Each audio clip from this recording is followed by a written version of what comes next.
I called Daniel Lurie earlier today to congratulate him and made it very clear that my team and I stand ready to support him.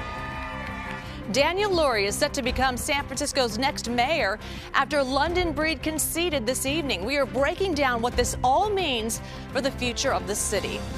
And a similar story across the Bay where another sitting mayor was voted out.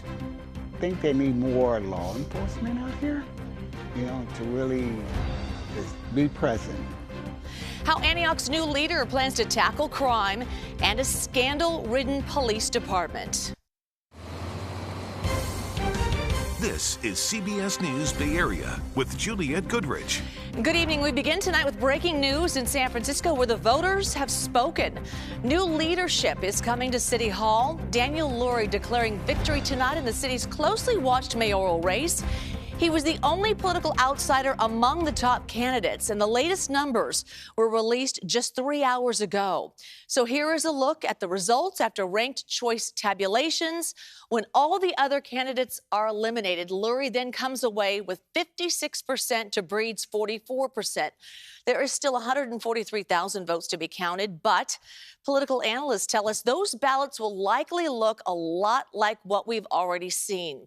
And incumbent London Breed has already conceded. So our Kelsey Thorne is at City Hall. She was there during London Breed's speech. Kelsey, what is the mood like tonight? Well, Juliette, inside the room where Mayor Breed gave her speech, it was definitely somber. You could tell it was hard for her to give that speech. This is a woman that's been in office for 6 years now. She's guided this city through some of the hardest times. You think back to going through the pandemic and having to lock the city down. But Mayor Breed talked about this office and being mayor as the honor of her life. This is a woman that grew up in this city and ascended to the mayor's office back in 2017 after previous mayor Ed Lee died. So she gave a lot to this office, and she talked about that during her concession speech to Daniel Lurie. Here is a little bit of how she described her time in office over the last 6 years. I know that I have done everything I can to always put the city first, and I'm really proud of where we are as a city, that we have one of the lowest crime rates in over a decade, that we helped save lives during COVID, and that finally, with all of the things that we've done, we've built up the infrastructure to move San Francisco forward. But of course, one of the reasons that there were so many people in this mayoral race was because there was an agitation in the city after the pandemic. People were not happy with the rate of recovery in this city. There were issues dealing with homelessness, dealing with drug use, dealing with vacancies downtown, and that anger showed in voters as they clearly decided to vote someone else, an outsider, a newcomer, in his own words, into office. And it was a tough campaign for the mayor. She had three or four people that were really gunning for this position, and she had to try and fight off all of those different people. Daniel Lurie specifically during this campaign, she talked about the fact that this is a man that comes from a very wealthy family. He himself used a lot of his own personal money to fund this campaign, including money from his family.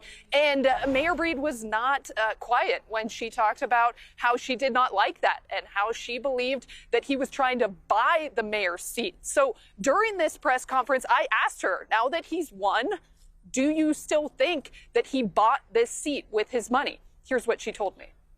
The campaign has to be behind us, and we need to move forward as a city. We can't look backwards. The voters of San Francisco have made their decision, and I, as a mayor of San Francisco, have always respected the voters and honored the decisions that they made.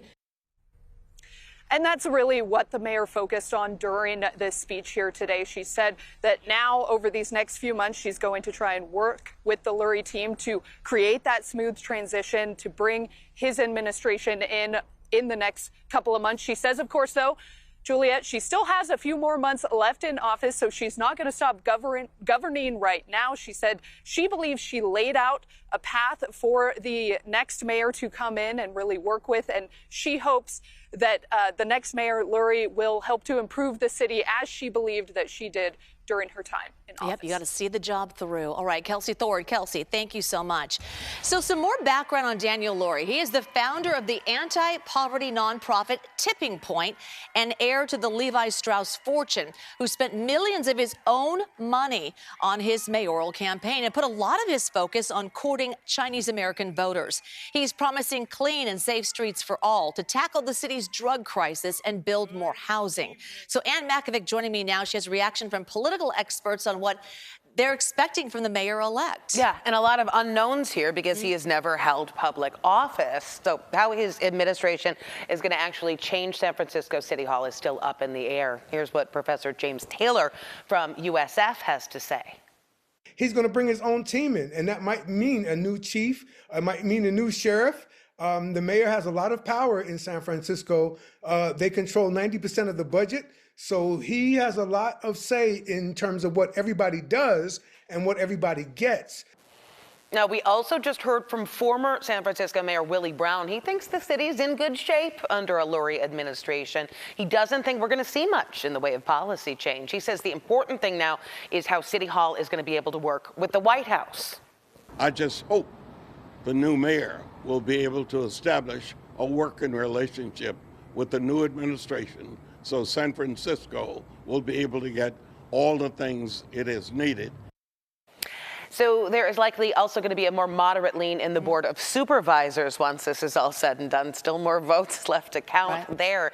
But yeah, Mayor Lurie is going to have to learn how to pick his allies and learn on the job how to make things happen. That's right. And we hope for a peaceful, smooth transition. Absolutely. And that sounds like it will happen just like that. So appreciate that, Ann. Okay, across the bay, another political shakeup. Antioch Mayor Lamar Hernandez Thorpe appears to be heading out. You can see the race wasn't even close. And former city Ron Bernal has 63% of the vote. As Kara St. Cyr shows us, the new mayor will have a lot on his plate. Ron Bernal is Antioch's mayor-elect after a landslide win over incumbent Lamar Hernandez Thorpe. Resident James Davis hopes this means a new, safer chapter for his favorite part of the city. As far as crime, I mean, it's wide open. The young folks, right, still in high school. I think they need more law enforcement out here, to really just be present. Antioch saw a violent summer with 20 shootings in September alone, 4 in just one weekend. The mayor-elect links the violence to an understaffed police force. After a scandal involving racist text messages, nearly half of the city's law enforcement was put on leave, leaving the public vulnerable. Bernal hopes to start his improvements there. Really, it's a matter of the fact that we don't have enough people, specifically in the police department, to address the public safety issues. We need a permanent police chief. We need to have the 40-plus vacancies filled with people that are community policing oriented. Hernandez Thorpe's administration was slowly building back the force, with 40 new officers added since the scandal. But the mayor-elect says the community needs to trust the newest recruits and each other again. His solution is creating after-school programs for kids and getting the district and the schools on the same page again. Right now the kids don't have a lot to do, and so I want to reestablish the partnership with the school district. Mayor Hernandez Thorpe acknowledged the loss Wednesday night, saying he left Antioch a better place than he found it. He told us over the phone he's confident he left the best resources for Bernal to better the city. There's a host of things that I know we've built a strong foundation for that I think the new mayor and the new city council can take advantage of. President-elect Donald Trump is headed back to the White House next year, and California leaders say they are already getting ready for the legal fights that could follow. So today, Governor Newsom called on state lawmakers to convene a special session to, quote, Trump-proof state laws. He wants more funding for the Attorney General's office to fight off federal challenges. During Trump's first term in office, California filed more than 120 lawsuits, many targeting Trump's environmental and immigration policies. The top Republican in California's state Senate blasted the move. State Senator Brian Jones said in a statement, this special session is clearly just another political stunt, a desperate attempt to distract from Democrats' significant losses across California on Tuesday. For all of the latest election results, just head to KPIX.com or download the free CBS News app.